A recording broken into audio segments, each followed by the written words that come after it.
ராமேஸ்வரம் மீனவர்கள் கடந்த 5 நாட்களாக இன்றோடு 5வது நாள் தொடர்ச்சியாக காத்திருப்பு போராட்டத்தில் ஈடுபட்டு வருகிறார்கள்.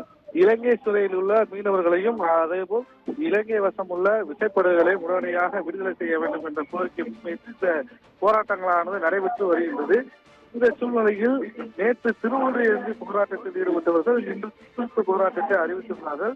இந்த தீக்குளிப்பு போராட்டம் காரணமாக தங்கச்சிமட போராட்ட அருகே ஏராளமான போலீசார் பாதுகாப்பு பணியில் ஈடுபடுத்தப்பட்டு வருகிறார்கள். அதேபோல் தீக்குளிப்பு தடுப்பதற்கான வாகனங்கள் மற்றும் தீயை அணைப்பதற்கான பொருட்களும் இங்கு வைக்கப்பட்டிருந்தது.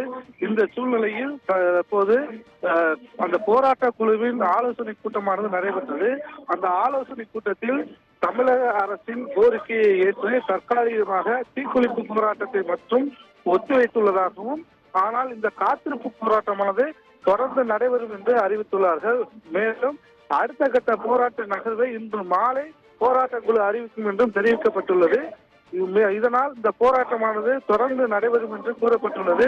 தொடர்ச்சியாக போராட்டத்தில் ஈடுபட்டு வரக்கூடிய மீனவர்களிடம் தமிழக அரசு மற்றும் பேச்சுவார்த்தை நடத்தி படகுகளுக்கும் மீனவர்களுக்கும் நிவாரண தொகையை அறிவித்துள்ளதற்கு நன்றியினையும் இந்த கூட்டத்தின் சார்பில் அவர்கள் தெரிவித்துள்ளார்கள். அதேபோல் மேலும் ஒரு கோரிக்கையை தமிழக அரசுக்கு இந்த மீனவர்கள் போராட்ட குழு அறிவித்து கேட்டுக் கொண்டுள்ளது. அந்த கோரிக்கையானது தற்பொழுது மீனவர்கள் தொடர்ச்சியாக கடலுக்கு செல்லாமல் போராட்டத்தில் ஈடுபட்டு வருவதால் அவர்கள் கடன் பெற்றுள்ள, அதாவது மினி பைனான்சியலில் கடன் பெற்றுள்ள தொகையை திரும்பி செலுத்த முடியாத ஒரு சூழ்நிலை உள்ளது. அதனால் இந்த போராட்டம் காரணமாக மினி பைனான்ஸ் வசூலிப்பவர்கள் தங்கள் இல்லம் தேடி வந்து வசூலிக்காமல் இருப்பதற்கு தமிழக முதல்வர் நடவடிக்கை எடுக்க வேண்டும் என்ற கோரிக்கை வைத்துள்ளார்கள். அது மட்டுமல்லாது இன்னும் சில நாட்களில் மீன்பிடி தடைகாலம் வரக்கூடிய சூழ்நிலை இருப்பதால் அதனை கருத்தில் கொண்டும் தமிழக அரசு இந்த கோரிக்கையினை மீனவர்களுக்கு செய்து தர வேண்டும் என்ற அவர்கள் கோரிக்கை விடுத்துள்ளார்கள். அதேபோல் தொடர்ச்சியாக போராட்டத்தில் ஈடுபடப் போவதாக அறிவித்துள்ள இந்த மீனவர்கள்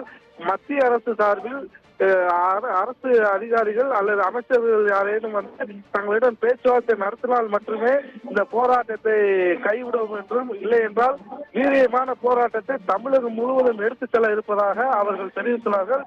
தொடர்ந்து தற்போது கண்டன குரல்களை எழுப்பி போராட்டமானது நடைபெற்று வருகின்றது. விரைவில் மத்திய அரசு சார்பில் யாரேனும் வந்து பேச்சுவார்த்தையில் ஈடுபடவில்லை என்றால் அடுத்த கட்ட போராட்டம் மத்திய அரசு மட்டுமே கண்டித்து நடைபெறும் என்றும் அவர்கள் தெரிவித்துள்ளார்கள்.